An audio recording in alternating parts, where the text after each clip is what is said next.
Suddenly, all I could see was a bright light through all of my windows, and at that exact same time, my car's power steering and the engine's electrical system, everything died, completely died.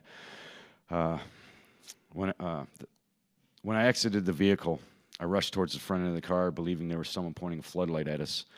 I had some words to say to that man. I stepped through a thick field of white plasma that encompassed a spheroid craft. As I turned to go inspect the craft, my wife opened the door, and she ran out towards the front of the car, and she was yelling, "Steve, no." She was instantaneously locked in place in a bright white field of plasma. As I looked at her, I thought to myself, it's okay, she's in stasis lock. That plasma enveloped her body with about 6 inches. I heard a female voice calmly state, it felt like it was in my head. It said, she is in stasis lock. It was a confirmation. Thank you, Dr. Greer. Relieved that she was safe, I started approaching the craft for further inspection. The craft and the car were nose to nose at a 90-degree formation. If you looked at it from a bird's eye view, it would be in an L shape, nose to nose. The craft was,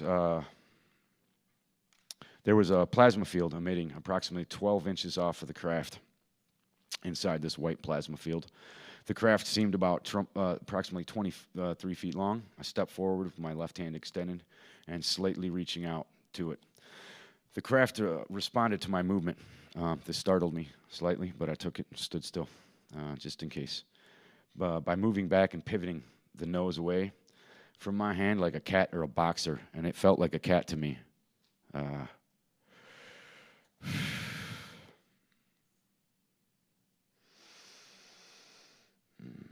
Okay, sorry, lost my place. The exterior looked like polished black onyx. As I approached the craft, I noticed ambient temperature, not hot or cold. I kind of leaned down and touched the craft, and as I swiped my hand up the craft's starboard side, also towards the front of the craft, it was as smooth as glass. However, when I drew my hand back towards me, it felt like shark skin or a cat's tongue. That was followed by a reaction. The reaction followed my hand, and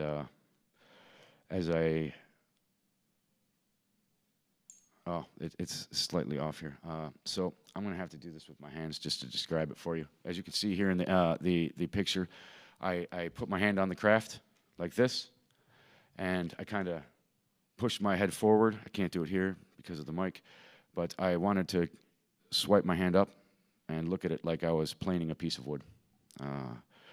As I drew my hand back, that's when I felt this strange texture. It felt like a tiger skin, or a shark skin, or like I said, a cat's tongue.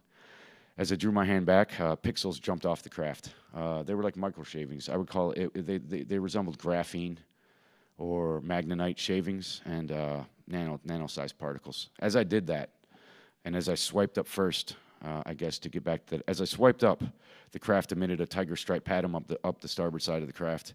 As I drew my hand backwards, the pixels popped up, and as I did, the craft purred. It bellowed through my body. I could feel it resonate my body cavity, and it was very intense. I felt like I was in contact with a living creature. Yes, sir. The reaction. Okay, I'm already done with this. Thank you. As I drew my hand back, a lattice work opened up underneath. There was a very vibrant colors coming out of the craft, the underskin. This was a very thin nano layer, and there was a meshwork, honeycomb style, and it was like a lattice work that was like a frame around this. And beneath that was, there were filaments flowing. They looked like a neural network. I tried to see any universal bus system or any computer systems as the analyst job that I had. I saw none of this. As I drew the hand closer to myself, trying to peer through all these bright, wicked, beautiful lights that were pinks, blues, and every light color you could think of in the spectrum, I wasn't able to see anything through it. So as I drew my hand this way, I kind of pressed off the vehicle. The vehicle was stable. I mean, this thing was locked in position. It's not like Star Wars when you jump off of something and it moves. This thing was solidly locked in place, solid. I seen a shape right here under my through my elbow as I leaned my face down, and I could see up into the sky above my car a mirage, which was like a silhouette or a heat foil on the road, and the stars shimmered in a straight line, and in a very long distance there was a curve. So it seemed to be curved. Either way, right when that ripple hit in the sky, the stars then refixed back into place. I realized I was looking at a cloaking device on a very, very, very large craft that seemed to encompass the whole desert area that I was under. At that moment in time, I glanced and panned my view just to try to get fathom the dimensions of this craft, and I saw a giant bright white light floating in the sky, and it was a hangar bay door opened. Couldn't see doors. It was just a bright white light, and it looked like a window floating through the sky, maybe even a portal. People might from a distance think, hey, that's a portal, but I obviously knew it was a craft. So this is a hangar bay door, and there was a female silhouette standing there.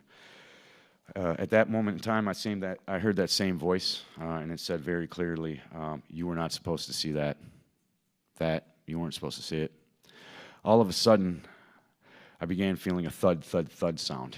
This was a resonant frequency being pulsed through my body.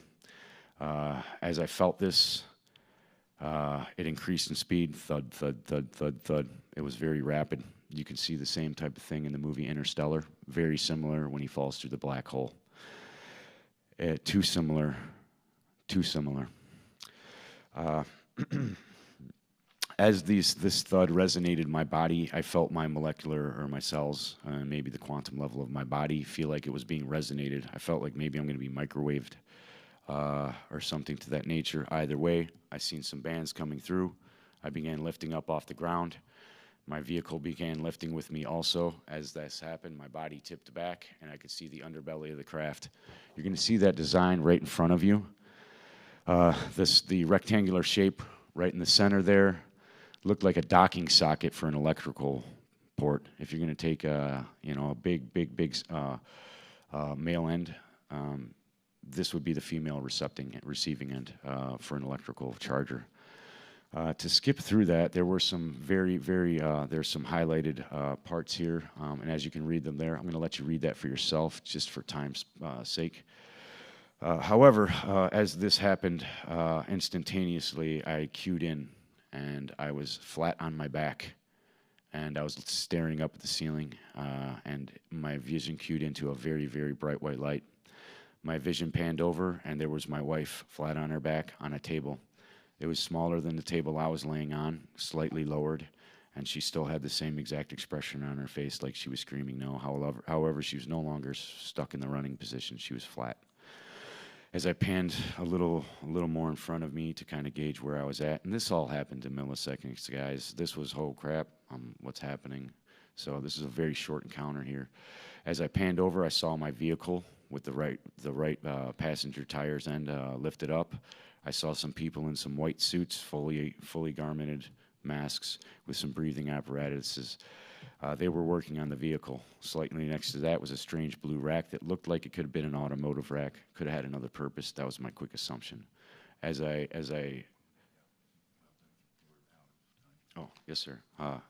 Thank you, sir. No, well, if you want to just finish it up. Yes, sir. So after that had happened, I saw a female right next to me. She was taking some samples from me. It was a human female. She had red hair. She had very fair skin. And after that moment, I also, as I panned over, I could see the window and the desert behind me. I realized we were not in space. I could see the desert floor. I could see the exact two rock formations and one far off in the distance. So this is pinpointed by GPS coordinates. So after that, I panned a little more over, and as I seen this open up, and the bay door behind her open, or maybe just transparent, and I could see out. I also seen that craft right here docked in the ship, and that came through me after trying to get these schematics down on paper while talking to Michael Scratch. So thank you, sir. This man went through PTSD with me. So thank you, Doctor. Awesome. I know you're great.